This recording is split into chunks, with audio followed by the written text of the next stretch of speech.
ومن يضلل فلا هادي له أشهد أن لا إله إلا الله وحده لا شريك له وأشهد أن محمدا عبده ورسوله لا نبي بعده.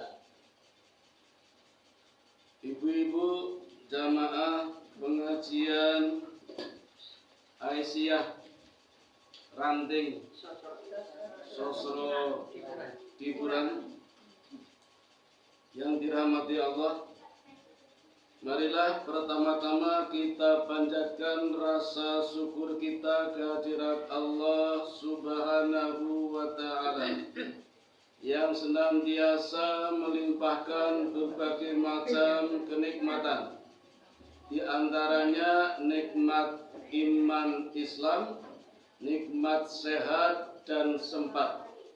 Hingga sore hari ini kita dipertemukan di satu forum, yaitu pengajian. Kita bersyukur pula sore hari ini kita terbebas dari godaan setan yang keterlaluan dan kita bisa hadir di rumah Allah yang mulia. Mudah-mudahan di Masjid Abdurrahman ini Allah memberikan anugerah dan barokah kepada kita sekalian. Amin ya rabbal alamin. Kedua, sholawat teriring salam mari kita panjatkan pula untuk keharibaan kita, putra Abdullah, buah hatinya Aminah, intannya Mekah, berliannya Madinah. Siapa lagi kalau bukan ya Habibana, ya Nabiyana Muhammad Rasulullah Sallallahu Alaihi Wasallam. Ibu-ibu yang dirahmati Allah, mohon maaf kalau suara saya mungkin tidak terdengar dari timur. Bukan terdengar nih. Sing mriko kasih njogo. Apa kula pindah mriko?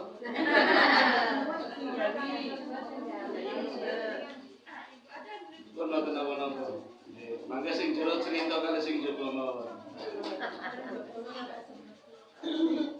Ibu-ibu yang dirahmati Allah, sore hari ini saya hadir di sini bukan untuk bernarasi, bukan pula bermain hati, tapi untuk menyampaikan materi yang saya rangkum dalam dua patah kata. Yang insya Allah dua patah kata ini akan saya patah-patahkan menjadi ratusan kata, kalau perlu ribuan kata. Apa dua kata yang saya maksud? Uswatun hasanah. Pun dicecep nih. Uswatun hasanah. Uswatun artinya contoh, hasanah artinya terbaik.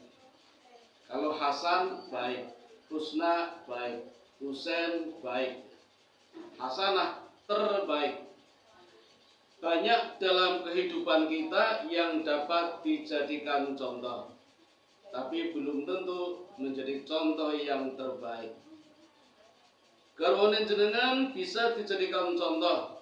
Banyak kebaikan yang ada pada diri pasangan ibu-ibu, tapi pasti ada yang tidak sempurna. Guru-guru panjenengan juga bisa dijadikan contoh, tapi mesti ada kekurangannya. Tetangga kita, Pak RT, Pak RW, Pak Lurah, camat, terus sampai presiden bisa dijadikan contoh, namun tentu tidak sempurna. Nah, yang pantas dan patut dijadikan contoh sempurna tiada lain adalah Nabi Muhammad Sallallahu Alaihi Wasallam. Beliau tidak mengatakannya, tapi Allah yang menyebutkannya di dalam Quran surat Al-Ahzab, surat yang ke-33 ayatnya 21, di mana Allah berfirman, A'udzu minasyaitonir rajim. Bismillahirrahmanirrahim. Laqad kana lakum fi Rasulillahi uswatun hasanah. Sungguh pada diri Rasul terdapat contoh teladan yang sempurna untuk siapapun patut dicontoh tanpa kecuali, baik tua, muda ataupun anak-anak. Karena Rasul juga pernah jadi anak-anak, Rasul juga pernah remaja, bahkan juga pernah dewasa. Bisa juga dicontoh oleh ibu-ibu, karena Rasul juga punya istri, bahkan lebih dari satu istri. Macam apapun jenengan mau contoh seperti apa, ada contohnya.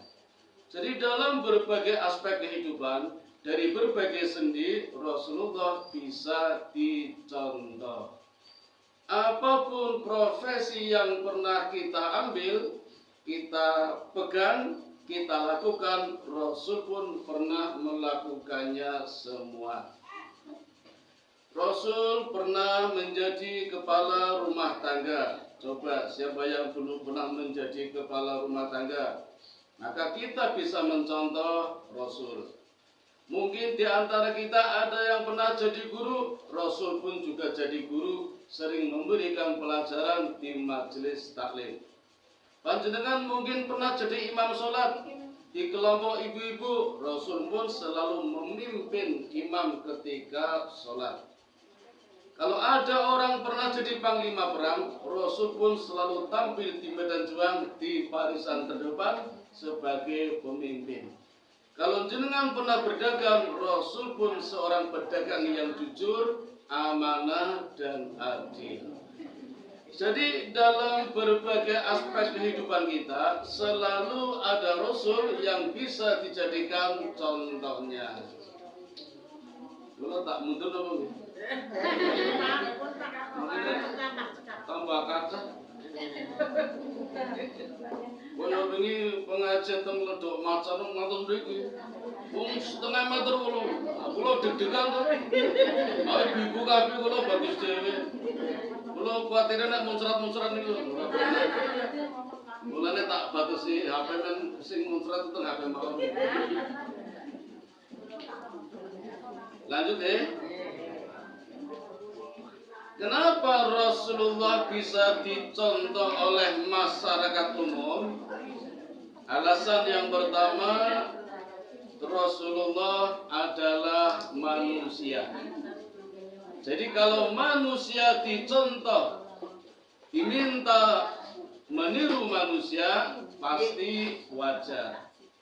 Yang tidak wajar kalau manusia disuruh mencontoh malaikat atau jin. Jenengan pernah ibu taraweh yang jadi imam malaikat Jibril? Ambruk kabeh tenang. Kalau imamnya malaikat Jibril, rakaat pertama setelah Fatihah khatam Quran 7 kali. Rakaat kedua setelah Fatihah khatam Quran 5 kali. Nah, imamnya Jibril jenengan ambruk kabeh. Maka tidak perlu mencontoh malaikat Jibril karena kita manusia. Coba kalau pengajian seperti ini yang ceramah malaikat Israel misalnya, jangan melayu kabeh. Seperti dicabut nih. Makanya pantas kalau yang ceramah manusia, yang mencontoh jamaahnya juga manusia. Itulah Rasulullah. Sifat basariahnya sebagai manusia kelihatan.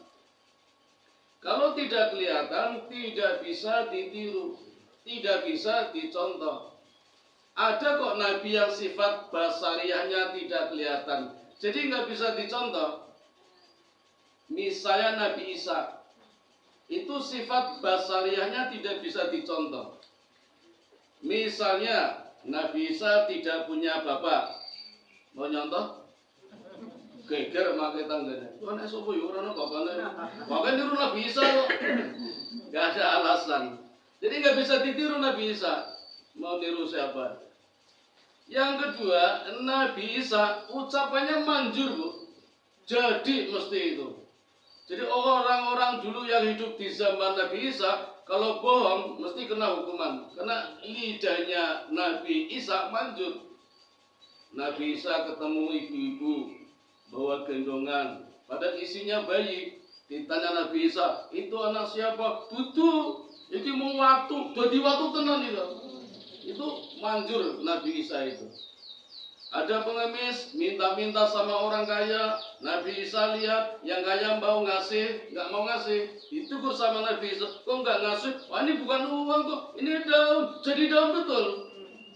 Manjur itu Nabi Isa. Ada ibu-ibu marah sama suaminya, Nabi Isa menasihati, nggak boleh marah suaminya, malah marah. Akhirnya suaminya meninggal tenang. Coba kalau sekarang ada, jadi janda semua nanti. Jadi nggak bisa ditiru Nabi Isa. Semua nabi sejumlah 240.000 nabi yang sempurna bisa ditiru, ternyata hanya Rasulullah Sallallahu Alaihi Wasallam. Karena sifat basariahnya sebagai manusia kelihatan. Dan sebagai manusia ibu-ibu, al-insan mahalul khata wa nisyan. Manusia tempatnya salah dan lupa. Nabi juga pernah salah, Nabi juga pernah lupa. Jangan dikira Nabi nggak pernah lupa. Pernah, Bu. Waktu sholat jamaah zuhur, Nabi pernah jadi imam, baru 2 rakaat terus salam. Assalamualaikum warahmatullahi. Assalamualaikum warahmatullahi. Baru 2 rakaat. Di shaf belakang, shaf awal, ada Abu Bakar, Umar bin Khattab, Utsman bin Affan, Ali bin Abi Thalib, Sa'ad bin Abi Waqqas, Abdurrahman bin Auf, Bilal. Ini sahabat top-top, Bu. Sahabat yang pinter-pinter. Shafnya terdepan. Kalau yang bodoh-bodoh belakang. Gak berani. Gak berani. Nah, yang depan saja ketika Nabi baru 2 rakaat gak berani negur. Takut salah. Sungkan. Nah, sungkan. Jangan-jangan nanti kalau ditegur malah yang salah yang negur. Jadi cuma batin aja. Apa sholat dure diringkes ya. Apa sekarang jadi 2 rakaat ya. Karena dulu pernah waktu sholat jamaah asar itu terjadi perpindahan kiblat. Ada itu di Quran itu. Satrul Masjidil Haram. Jadi jamaah asar baru 2 rakaat, Jibril turun kasih wahyu, berubah kiblat. Kiblatnya berubah dari Masjidil Aqsa pindah ke Masjidil Haram. Sahabat takut kalau mau negur, jangan-jangan Rasul betul, padahal baru 2 rakaat. Jadi diam semua. Nah, shaf yang paling belakang ada orang nggak begitu pinter sih, berokol tapi nggak berakal. Ya, bahasa kita goblok nggak nih. Namanya Dzuliyadain. Nah, Dzuliyadain ini dari belakang bengok, Bu. Ya Rasul, ngapa sampean lali, Bu? Baru 2 rakaat. Jadi bengok pun. Ya, cara kita kan subhanallah kata nih. Ini karena nggak punya ilmu yang bengok. Rasulullah nggak merasa salah. Dibengoi, Rasul jawab, tidak, aku lali, bener iki. Duhur ya ora diringkes, duhur ya jual. Wong bengok, dibengoi, tambah seru bengokan ini. Demi Allah ya Rasul, baru 2 rakaat, pripusi sampean. Nah, akhirnya Rasulullah nengok ke belakang, lihat Abu Bakar. Abu Bakar, iya Rasul, nembe kali. Lihat Umar, iya Rasul, nembe kali. Lihat Utsman, iya nembe kali. Boten, akhirnya Rasulullah berdiri, takbir lagi, menambah 2 rakaat. Sekarang menjadi syariat. Jadi kalau panjenengan baru 2 rakaat kemudian salam, tambahi saja, tidak usah mengulang. Untung Nabi salah. Coba kalau nggak salah, nggak bisa dijadikan contoh. Kalau Nabi nggak salah, mungkin sekarang bingung bu ajeng sholat dur 2 atau 4. Coba jenengan jadi makmum, masbuk, terlambat, ajeng melu-melu, iki papa toko loro ya. Bengok imam, ya imam, papa toko loro. Bubar sholat tadi. Untungnya pernah salah, kemudian dijadikan hikmah sebagai contoh. Nabi pun pernah lupa. Nabi juga pernah berdarah-darah seperti manusia pada umumnya. Ketika dakwah di Mekah sudah tidak kondusif, Nabi diusir-usir, hartanya dirampas, sahabatnya disiksa. Sahabat mengusulkan untuk segera hijrah, tapi perintah hijrah belum turun. Jadi harus bersabar. Maka ketika Nabi berdakwah di Mekah sudah tidak mampu lagi, berdakwah ke negeri Taif. Di Taif tidak disambut, malah disambit. Dilempari batu, dikucuri kotoran onta sampai berdarah-darah. Nabi dilempari berdarah bu, karena manusia. Jadi kalau ada umat Nabi dilempari tidak berdarah, itu bukan umatnya Kanjeng Nabi, tapi umatnya limbat. Gak wajar kalau nggak berdarah. Nabi berdarah sampai pasukan jin menawarkan, ya Rasulullah, dakwah kepadaku saja.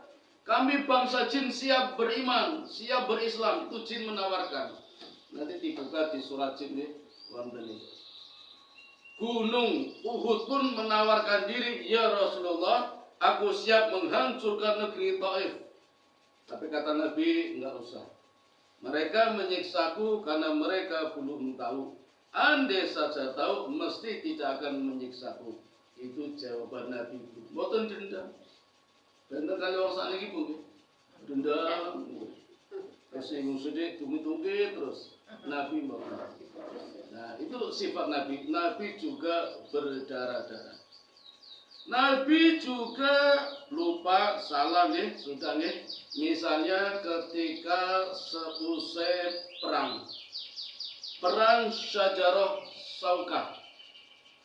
Setelah pulang perang, Nabi kelihatan capek sekali. Hampir subuh, Nabi nggak berani tidur, takut kebablasan. Jadi tiduran.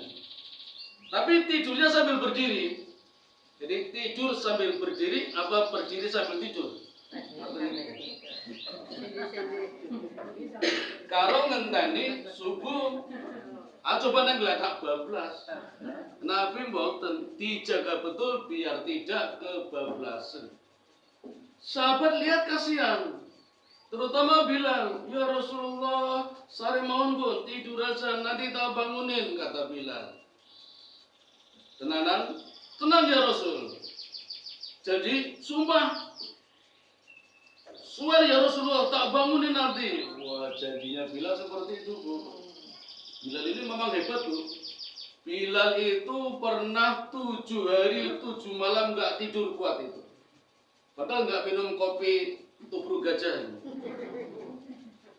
Saya pernah nyoba cuma 3 hari bu kuatnya.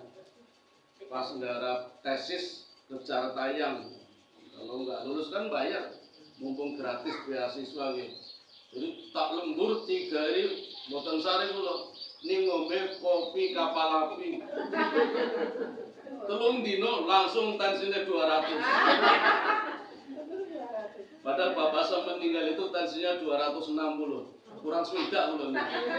Bablas. Pun saniki kapal api ora kuat. Kopi nek ora kuat, Nescafe ora kuat. Iki lho. Oh, teh kuat iki. Udah wis kuat. Bilal janji bangunin, tapi ternyata ibu-ibu begitu adzan subuh semuanya tidur melintep, gak ada yang bangun. Termasuk Bilal gak ada yang bangun itu.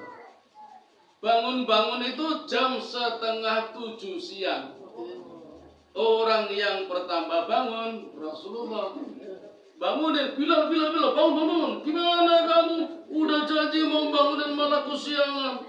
Ngapunten ya Rasul, kalau mboten kuat ya Rasul, biasanya kuat ini mboten kuat kula tepar ya Rasul. Oke, sekarang adzan Bilal. Bilal adzan. Adzan subuh jam 7 kurang seperempat. Adzan subuh tersiang sepanjang sejarah. Jadi jam 7 siang baru jamaah subuh. Sah boten? Sah. Kenapa? Karena tertidur semua. Tertidur semua sah. Jadi kalau panjenengan sholat subuh kesiangan sah kalau pertama kompak kawanan kabeh. Tapi kalau ada yang satu bangun, yang bangun yang dosa itu. Orang gugai kok. Nek ngugai nggak apa-apa, yang digugah ora gelem baru yang ora gelem dosa. Tapi kalau nggak gugah dosa. Tapi nek bareng kompak malah ora apa-apa. Yang kedua, kalau malamnya tidak maksiat. Nabi kan perang. Pengajian misalnya nih, pengajian sampai kesiangan, nggak apa-apa kan pengajian. Tapi kalau malamnya maksiat, napa niku? Teng outlet 23 nggih. Ojuk. Wah, talah. Napa niki? Rambul. Wah, kalau kesiangan namanya dosa itu. Jadi Nabi juga pernah kesiangan. Sama dengan kita. Untuk contoh, kalau nanti kita kesiangan juga boleh, asal kompak. Tapi pun azan janjian nonton kan Jan?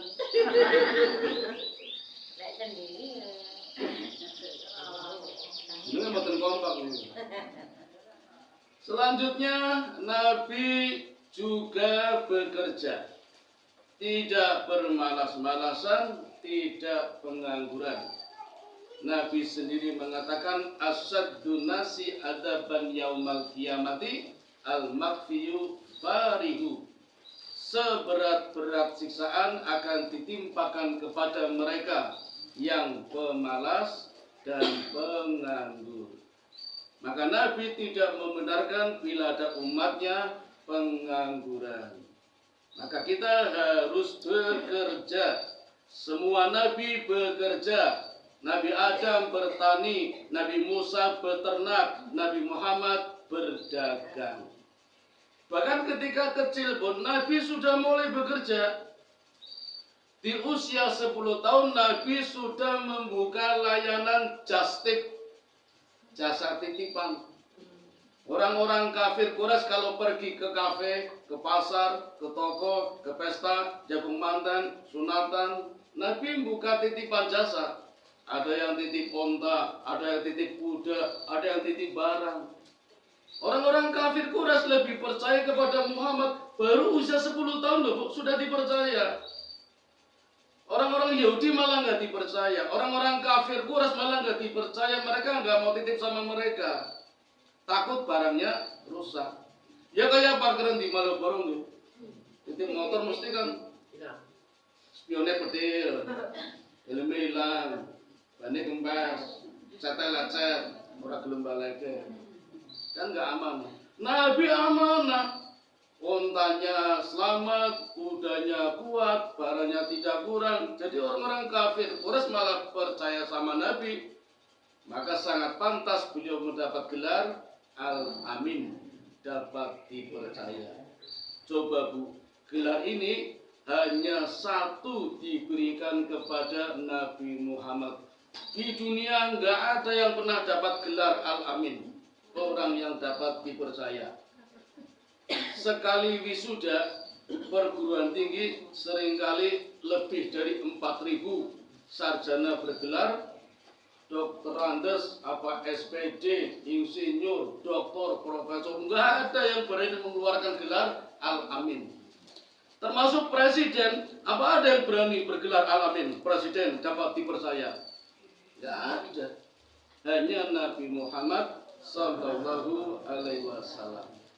Maka semuanya seperti pesan Nabi harus bekerja apapun pekerjaannya, yang penting halal.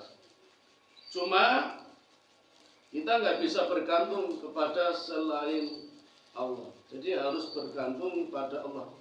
Kalau kita bergantung pada selain Allah, yang ada nanti hanya kecewa. Termasuk bergantung pada pemerintah yang janjinya ketika debat presiden akan membuka 6 juta lowongan kerja, tapi yang terjadi PHK besar-besaran. Ada sih yang diberikan pekerjaan, dicarikan kerja ada ya. Orang-orang dekatnya, kita nggak dapat. Maka kita tidak boleh bergantung pada pemerintah, pada masyarakat. Yang penting mandiri, ikhtiar, usaha, dan bergantung kepada Allah Subhanahu wa Ta'ala. Kalau panjenengan sudah seolah-olah tidak mampu bekerja, hanya beribadah, ibadah juga bekerja, ya? Kemudian menurunkan kepada anak cucu kita, maka siapkan generasi anak cucu kita menjadi generasi yang bekerja keras dan cerdas, tidak menganggur. Cuma ibu-ibu, saat ini Jogja sedang mengalami darurat remaja. Ada 3 Bu, 3 darurat remaja. Yang pertama tadi, munculnya outlet 23 yang menawarkan minuman keras gratis, diminum di tempat. Kemudian bayar. Tapi bayarnya juga murah, paling seliter cuma 30.000. Kalau panjenengan nggak bisa bedakan, sekarang kayak minum es teh Bu, jejer-jejer sama temennya, dikira minum es teh pakai sedotan pakai plastik, jebul mirasi. Jadi hati-hatilah, dipantau, ditanya nggak minum apa, regone piro, nggak salah kita bertanya, membuat mereka curiga apa tidak. Kadang kalau sudah pengalaman tenang aja ya minum es teh biasa, es teh jumbo, padahal miras itu. Efeknya langsung kelihatan. Kalau minum minuman keras yang ditawarkan ini langsung sirai miring, madeng-madeng. Jadi pada ya orang tuh tiap-tiap pikirannya ngawur, omongannya rasis, mesum, suka jelek-jelekan orang, kasar, karena pengaruh minuman keras itu yang ditawarkan oleh outlet 23. Sekarang di Yogyakarta sedang melanda. Tidak salah Bu, panjenengan tanya dulu sama anak-anak kalau mau pergi kemana. Syukur-syukur gelem melu, aku melu ya. HP-nya nggak usah di password, jaga-jaga kan amanah kita.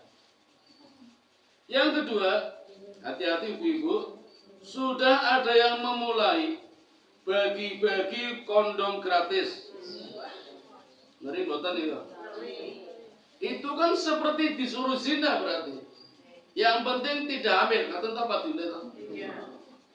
Padahal Islam menegaskan di Quran wala taqrabuz zina. Jangan mendekati zina. Berhubungan walaupun pakai kondom ya termasuk zina, emang enggak zina. Tadi pagi saya piket di ruang piket, ada anak kelas 10. Saya nggak ngajar, saya ngajar kelas 11 sama 12.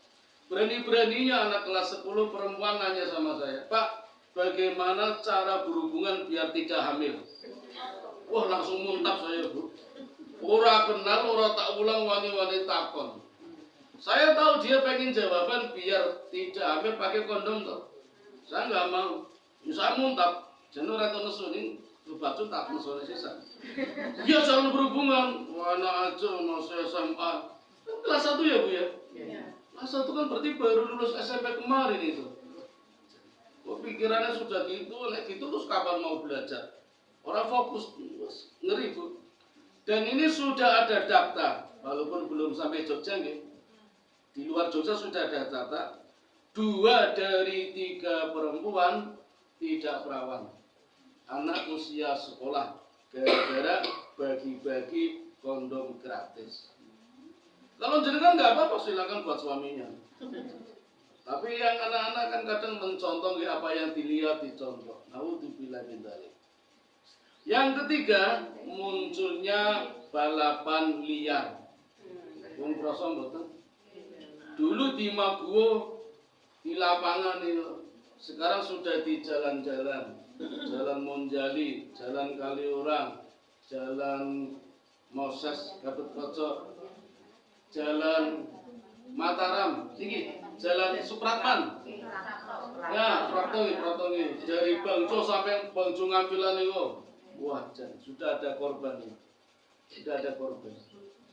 Itu searah ya. Kalau searah kadang seperti itu. Jadi antara tengah-tengah selatan sama utara kasih bata, kasih uang. Sana ngebut, sini ngebut cepet-cepetan juput duit 1.000. 1.000 taruhannya nyawa. Dikira nggak ada yang nyabrang, antem. Kemarin Jumat saya coba duduk-duduk di angkringan berjumatan kali ngombe es, betul ngombe mabuk. Jam 1 siang Bu, Avanza putih balapan kali Brio hitam. Padahal jam 1 siang. Kok sepi ya dalan ini. Pengendaranya anak-anak kecil, urung duwe KTP, urung duwe SIM, anak-anak remaja. Nah itulah darurat remaja yang sedang melanda kita di kota kita yang tercinta. Ibu-ibu termasuk saya yang punya putra, tolong nggih, jaga nggih. Mudah-mudahan jadi generasi yang soleh, bukan yang salah. Contohnya Nabi sudah banyak memberikan. Maka pantas kalau Nabi kita dijadikan teladan. Ibu-ibu yang dirahmati Allah, sampai jam berapa nih? Jam 5 nggih, lanjut ya. Nabi banyak memberikan contoh, itu bertanda bahwa Nabi cinta betul kepada kita. Cintanya Nabi kepada kita tak berbatas, dunia akhirat. Cintanya Nabi kepada kita abadi, tak lekang oleh panas, tak lapuk oleh hujan. Cintanya Nabi kepada umatnya melebihi cintanya kepada anak dan istrinya sendiri. Kita lebih dicintai, memiliki porsi lebih daripada cinta-cinta yang lain. Hanya cinta kepada Allah, malaikat yang melebihi cintanya Nabi kepada kita. Apa buktinya? Di antaranya ketika Nabi hendak meninggal dunia. Hari Senin tanggal 12 Rabiul Awal seperti hari kelahirannya Rasulullah, sakitnya mulai parah. Tiba waktu subuh, Bilal adzan. Setelah adzan, sebagian sahabat menunaikan sholat sunnah qobliyah, sebagian yang lain dzikir sambil menunggu Nabi datang untuk menjadi imam jamaah sholat subuh. Lantaran ditunggu lama Nabi tidak datang, maka Bilal pun menjemput Nabi di rumah. Ternyata Nabi sudah sakit parah. Bilal pun mengatakan, "Ya Rasul, sudah ditunggu jamaah." Kata Nabi, "Ya Bilal, kembalilah ke masjid. Aku sudah tidak bisa jadi imam. Perintahkan Abu Bakar untuk menjadi imam." Maka Bilal kembali ke masjid sambil berurai air mata, mengatakan kepada para sahabat kalau Nabi sudah tidak bisa jadi imam sholat, dan meminta kesediaan Abu Bakar untuk menjadi imam. Kata Abu Bakar, "Saya nggak mau jadi imam kalau Nabi masih hidup." Nah, ini namanya etika, nggak main nyelonong gitu. Kalau tempat kita kan main nyelonong, ada yang tua, yang muda selonong maju. Padahal belum memenuhi syarat, undang-undangnya dirubah. Kan banyak. Ya kecuali yang tua, monggo jadi imam sholat. Yang tua, monggo kamu. Ya itu nggak apa-apa. Tapi kalau nggak ada selonong langsung maju, ya itu namanya nggak etis. Abu Bakar nggak mau. Karena Abu Bakar tidak mau jadi imam, maka akhirnya satu masjid nangis semua. Sholat subuh belum, nangis semua. Sampai tangisannya terdengar oleh Nabi. Kemudian Nabi bilang kepada Fatimah, "Ya Fatimah, coba tengok di masjid ada apa? Orang kok nangis semua?" Kata Fatimah, "Ya Abah, mereka nangis semua karena mereka tahu saat berpisah hampir tiba." Kalau begitu Fatimah, panggil Bilal, suruh memapahku ke masjid untuk menjadi imam. Akhirnya Rasul dipapah ke masjid, tetap menjadi imam dalam kondisi sakit. Coba ibu-ibu, dalam kondisi sakit saja Rasulullah tetap berjamaah subuh menjadi imam. Jadi kalau kita tidak sakit, kemudian tidak sholat subuh, dipun nggih, Rasul saja sakit tetap jamaah sholat subuh. Karena Rasul sakit, maka sholatnya tidak lama. Dan Rasul sendiri mengajarkan kalau sholat jamaah jadi imam tidak perlu lama-lama, karena makmumnya tidak sama. Ada yang punya penyakit darah tinggi, kalau sujudnya lama jungkel. Ada yang asam urat, kakinya selap pegel. Ada yang sudah jejer mau terima duit, kakinya udah gatel. Ada yang bawa anak kecil selak ngompol, rewel, orang ngepempes, ngaten ya. Maka Nabi kalau jadi imam sholatnya nggak lama-lama.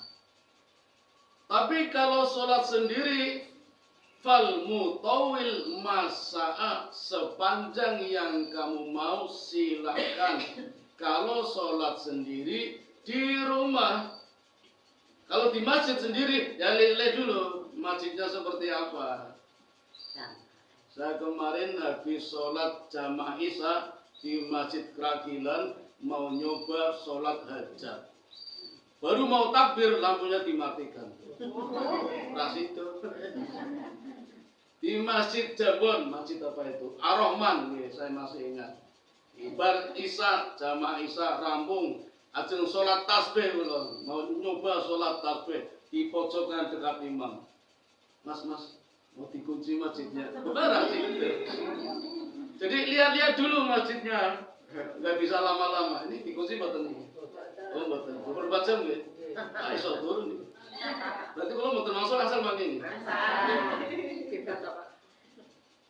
Ya tergantung masjidnya. Tapi kalau sholat di rumah monggo silakan. Kalau di masjid lihat-lihat nih tergantung masjidnya.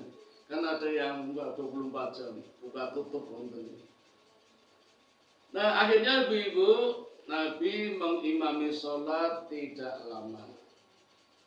Setelah sholat, Nabi menyampaikan pidato.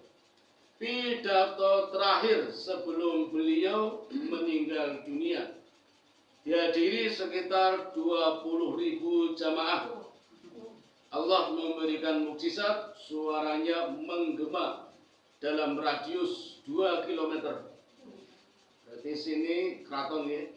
Tanpa speaker, belum ada mic. Ini nggak ada mic kan nggak dengar sampai netra. Rasul dengar sampai keraton. Pidatonya begini Bu. Ini buatan persen ya. Kira-kira nih. Tapi intinya sama. Wahai para sahabat umatku, lama kita sudah bergaul, sedikit banyak kesalahan yang sudah kita perbuat. Rasa-rasanya saat berpisah hampir tiba. Maka barang siapa di antara kalian ada yang pernah aku sakiti, balaslah aku sekarang. Dan bila pernah ada yang pernah aku ambil barangnya tanpa alasan hak, ambillah barangku sekarang juga. Itu pidato Nabi terakhir sebelum meninggal dunia. Apa ada ibu-ibu, seorang pemimpin, seorang presiden ketika hendak meninggal dunia, pidatonya malah mengatakan, wahai umatku, barang siapa di antara kalian ada yang pernah aku sakiti, balaslah aku sekarang. Betul. Tidak ada. Hanya Rasulullah, pemimpin tertinggi, Nabi yang mulia, yang minta dibalas oleh umatnya bila ada umat yang pernah disakiti. Ini pemimpin sejati. Maka semua sahabat bening, diam semua. Gak ada yang berani ngomong. Tiba-tiba ada sahabat yang angkat jari, saya ya Rasul. Namanya Sawat. Orangnya hitam, budak Afrika. Ada apa sahabat? Ya Rasul, dulu waktu perang, Rasul nggak lihat. Rasul mencambuk onta. Aku di belakang onta, aku kena cambuk. Terus ya nutut balas. Sahabat minta nutut balas. Baik sahabat, Umar cari cambuk. Umar sambil nyari cambuk, manggel sama sahabat. Sambil gelendeng biasa, kayak kita lah. Ini orang karuan, orang genah mau berpisah malah nuntut balas. Kata Umar, saya saja yang dicambuk, gak usah Rasul. Kata Nabi, biar Umar yang kena cambuk dia, biar aku kena cambuk dia. Maka setelah cambuk sudah dipegang, kata sahabat, ya Rasul, ada apa? Dulu waktu aku kena cambuk, aku tidak pakai baju. Terus, ya Rasul juga buka baju. Gantian dong biar seri. Rasul buka baju. Begitu Rasul buka baju, sahabat lari mengejar Rasulullah. Bajunya dilepas, cambuknya dilempar, lalu memeluk Rasul dan menciumi seluruh badannya. Sahabat lain heran, ada apa ini? Tadi katanya mau nyambuk, sekarang malah menciumi badannya. Lalu Nabi mengatakan, ada apa sahabat? Ya Rasulullah, saya tidak tahu besok bisa berkumpul apa tidak. Kalau panjenengan pasti masuk surga, saya belum tentu masuk surga. Kalau saya masuk neraka, pasti tidak akan ketemu. Kalau saya masuk surga, tentu surganya beda, kelasnya beda. Maka sebelum berpisah ya Rasul, izinkan kulitku yang hina ini bersentuhan dengan kulit panjenengan yang mulia. Maka saya akal-akalin, kalau tidak begini saya nggak bisa berpelukan. Maka dalam keharuannya Nabi mengatakan, wahai para sahabat umatku, kalau ingin tahu siapa calon penghuni surga, dia adalah sahabat. Betapa besar cintanya kepadaku. Intinya ibu-ibu, Rasul memberikan kesempatan kepada kita untuk menjadi penghuni surga. Syaratnya satu, mencintai Rasul. Belum boten ajeng dedes pun terserah jenengan dengan cinta Rasul apa boten. Omong limo. Kalau benar-benar cinta berarti nunut ayem. Insya Allah masuk surga. Pun nggih? Ing mlebete kapan? Nah, itu yang beda-beda. Jangan langsung cepet apa suwi? Suwi. Kalau cepet banget. Sargi mau.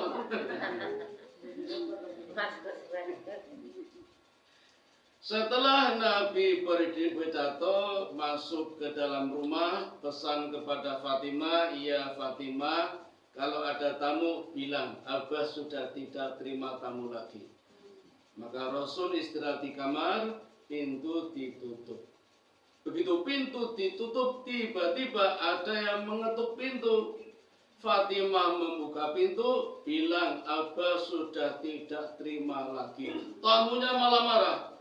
Katakan, saya yang datang. Melihat rumah mukanya serem, Fatimah lari bilang kepada Nabi, ya Abah, ada tamu. Aku udah bilang sudah tidak terima. Orang ini malah marah. Katakan, aku yang datang. Hebat ya Abah. Siapa orang ini? Kamu tidak tahu, Fat? Tidak ya Abah. Yang datang itu, Fat, hatimul lazat wa qati'us syahwat. Yang datang itu, Fat, malaikat maut. Suruh dia masuk. Suruh masuk malaikat maut. Malaikat maut masuk, Nabi menyambutnya. Ya malaikat maut, apa sudah siap? Sudah ya Rasulullah. Aina Jibril? Di mana malaikat Jibril? Sebentar, Jibril OTW. Kalau bahasa kita kan OTW. Jibril datang, Nabi bilang, ya Jibril, kalau aku sebentar menghadap Allah, penghargaan apa yang akan Allah berikan kepadaku? Kata Jibril, beres ya Muhammad. Allah sudah menyiapkan surga. pintu surga sudah terbuka lebar. Ratusan malaikat sudah berbaris untuk menyambut ruhmu yang suci. Silakan masuk ke dalam surga Allah. Kata Nabi, itu saya ya? Iya, itu kamu ya Muhammad. Nah, umatku gimana? Nabi tanya umatnya, Bu. Sudah jelas-jelas dapat fasilitas, masuk surga, pintu terbuka lebar, dihadiri, disambut oleh malaikat-malaikat. Nabi masih mikir, ya Jibril, umatku bagaimana umatku? Ini kalau yang dicabut waktu itu kita mungkin nggak mikir umatnya, Bu. Ini yang dipikir umatnya, terutama umat sosok hiburan ini. Maka Jibril menghadap Allah, ya Allah, ini hambamu yang tercinta ini, ya Allah, minta umatnya bagaimana nasibnya. Setelah dapat jawaban beres, umatmu ya Muhammad sudah mendapatkan fasilitas masuk surga pertama sebelum umat-umat yang lain masuk surga. Surga aku haramkan untuk umat-umat lain sebelum umat Islam masuk surga duluan. Wah, ini fasilitas, Bu. Walaupun kita abjad terbelakang, umatnya Nabi terakhir masuk surganya duluan, baru umat yang lain. Itu fasilitas, jaminan dari Nabi kita. Oke malaikat, kalau udah gitu, oke lah siap. Lalu mulai dicabut nyawanya, pelan-pelan, naik sampai ke mata kaki mulai dingin, naik ke lutut, sampai ke paha, perut, sampai ke dada, sampai di tenggorokan. Fatimah menempelkan telinganya ke bibir Nabi, merekam ucapan terakhir yang beliau katakan sebelum meninggal dunia, hanya 3 kalimat. As-sholah, as-sholah, an-nisa, an-nisa, ummati, ummati. Sholat, jaga sholat. Wanita, lindungi wanita. Umatku, umatku. Ini rupanya seorang pemimpin ibu-ibu di kala ajal yang beliau sebutkan terakhir adalah umatku, umatku. Mana ada pemimpin dunia yang ketika ajal menyebut umatnya? Tidak ada. Napoleon Bonaparte, singa daratan Eropa, ketika meninggal dunia yang dia sebut Margaret Josephine. Margaret Josephine, garcuannya. Adolf Hitler, gagah perkasa, ketika mati, apa menyebut bangsa Jerman? Tidak. Apa menyebut suku Arya? Tidak. Yang dia sebut Eva Braun. Eva Braun, perempuannya. Begitu pula Kaisar Kasiar. Baru Kaisang. Bagaimana dengan pemimpin negara kita ini? Saya ragu kalau menyebutkan umatnya, rakyatnya. Jadi nggak tahu lah. Hanya Nabi yang ketika meninggal dunia menyebut ummati, ummati. Tapi juga tidak kalah pentingnya pesan yang 2 sebelumnya, as-sholah, as-sholah. 2 kata sholat. Sholat, jaga sholat. Sholat yang pertama, sholat sendiri. Sholat individu, sholat sunnah, sholat di rumah, jaga sholat sunnah, termasuk sholat rawatib. Sholat yang kedua, sholat jamaah. Jadi ada 2 kata sholat. An-nisa ittaqun nisa, wanita lindungi wanita. Panjenengan wanita nih? Oh, udah dibingung nih. Ar-rijalu qawwamuna 'alan nisa. Suami pelindung istri, wanita pelindung wanita, pria pelindung wanita. Sampun dibalik ya. Suami pelindung istri. Kalau suami pelindung wanita namanya selingkuh. Laki-laki pelindung wanita. Kalau laki-laki pelindung istri namanya senior, seneng istri orang. Ini jangan dibalik. Nah, panjenengan pelindung keluarga, pelindung anak-anak tadi. 3 rawan remaja jenengan sebagai pelindungnya. Ku anfusakum wa ahlikum nar. Jagalah dirimu dan keluargamu, anak-anakmu, cucu, termasuk suami kalau memang sudah tidak mampu, agar tidak tersentuh oleh api neraka. Itu pesan Nabi. Dan yang ketiga, umatku, umatku. Itu yang beliau sebut pertanda bahwa beliau cinta betul kepada umatnya. Ketika hendak meninggal saja sudah disebut-sebut. Berarti cintanya kepada umatnya abadi di dunia. Di akhirat juga. Jangan dikira. Kita buktikan di dalam kitab Durratun Nasihin diceritakan nanti setelah kiamat selesai. Ini belum kiamat ya.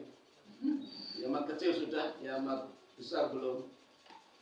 Dunia rata. Setelah dunia rata, yang Allah bangunkan pertama kali adalah para malaikat. Lalu bikin panitia, kabinet zaken dari para malaikat. Allah bilang kepada malaikat, ya Ridwan, siapkan surga, akan aku masukkan orang-orang yang rajin sholat, rajin zakat, rajin puasa, rajin ngaji, termasuk di Masjid Abdurrahman. Malik, siapkan neraka, akan aku bakar orang-orang yang suka korupsi, yang suka judi, miras, membunuh, memerkosa, dan sebagainya. Jibril, Mikail, kamu turun ke dunia, cari ruhku, ruh kekasihku yang suci, cari jasadnya Muhammad. Turun Jibril sama Mikail cari. Bumi udah rata, maka sulit mencarinya. Maka Jibril berdoa kepada Allah, ya Allah mudahkan aku ya Allah menemukan jasadnya Nabi Muhammad. Maka kuburan terbuka. Dan Nabi terbangun seperti orang bangun tidur. Cepat-cepat meripat. Tengok kanan malaikat Jibril, tengok kiri malaikat Mikail. Ayah yauma hadzal ya Jibril, ini hari apa ya Jibril? Kata Jibril, hadza ma wa'ada wa rahmah. Ini hari yang dijanjikan Allah. Hari yang dijanjikan Allah, iya. Hari kebangkitan, iya. Ya Jibril, kalau ini hari yang Allah janjikan, umatku mana? Coba Bu, ini di dalam kitab Durratun Nasihin, bangun dari kubur di hari kiamat. Pertanyaan pertama, Nabi tanya kepada Jibril, umatku mana? Mungkin kalau ditanya kita, jawabannya enggak gitu. Bojoku ndi? Ya seperti kita bangun tidur, yang dicari apa Bu? HP. Dulu sebelum ada HP gerayangan, bojoku rano ya, oh tahajud, lagi HP, buat HP dulu. Setan gepeng ya. Ya nggak mesti setan, malaikat juga bisa. Kalau banyak rekaman-rekaman murotal kajian kan bagus. Tapi kalau yang jelek-jelek ya jadi setan itu. Itu bertanda besar sekali cinta Nabi kepada umatnya, kepada kita. Di hari akhir saja masih ditanyakan. Ketika umatnya lewat di jembatan Siratul Mustaqim, Nabi berdiri di makomnya dan selalu berdoa, Allahumma salim salim. Ya Allah, selamatkan umatku agar tidak jatuh di jembatan Siratul Mustaqim. Bapak Ibu, enggak ada Bapak ya? Hampir dipastikan siapapun yang lewat jembatan Siratul Mustaqim jatuh Bu. Karena tipisnya seperti rambut dibelah 7, tajamnya seperti 1000 pedang. Jatuh mesti itu. Hanya bergantung pada doanya Rasulullah. Selain itu Allah juga memberikan 2 kendaraan untuk lewat jembatan Siratul Mustaqim, Dengan mau beli 2 kendaraan atau salah satu? Yang pertama hewan sembelian kurban. Masih lama nggih? Mulai dicicil nabung ora ketang piro. Kalau yang belum pernah, cobalah sekali-kali ya. Jangan sampai tidak pernah menjadi sohibul. Tempat saya ada Bu, 20 tahun jadi panitia terus orang tahu jadi sohibul. Sekali-kali berniat nabung ya, untuk jadi kendaraan kita ketika lewat jembatan Shiratal Mustaqim, jadi kendaraan kita. Maka usahakan kalau jadi sohibul, hewannya yang besar, gemuk, berikas, waras, sehat. Orang kuru, bengkrit, penyakitan, cempe, waduh. Ya, diniati dari sekarang. Tidak mampu, beli kendaraan yang kedua, masjid. Alhamdulillah kalau panjenengan rajin ke masjid, sholat berjamaah, besok kita punya kendaraan, bisa bareng-bareng lewat jembatan Shiratal Mustaqim pakai bis Abdurrahman. Bagian jenengan supir rapopo. Kalau tak ngrendel ning mburi rapopo. Itu 2 kendaraan. Monggo beli dua-duanya boleh, salah satu boleh. Dan satu lagi yang jangan sampai dilupakan, kita berharap syafaatnya Nabi Muhammad Sallallahu Alaihi Wasallam. Bagaimana biar kita mendapat syafaat? Rajin-rajin membaca sholawat minimal 1 kali. Sallallahu ala Muhammad. Niku minimal, nggak boleh separohnya lagi. Apalagi tidak sempat membaca sholawat. Kata Nabi, sepelit-pelitnya orang Islam yang enggan membaca sholawat. Maka sempatkanlah. Syukur-syukur lebih banyak. Ada yang utangnya banyak? Kamu ngaku? Oh, jenengan. Minta dulu. Perbanyak sholawat sehari 1000. Sallallahu alaihi. Allahu Akbar.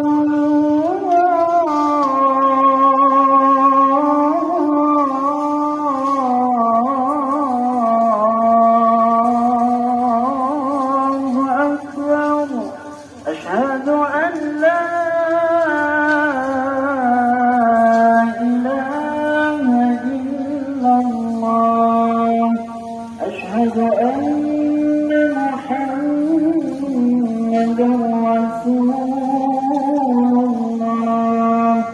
حي على الصلاة، حي على الفلاح.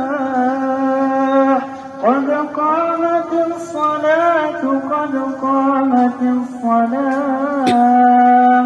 الله أكبر، الله أكبر. لا إله إلا الله.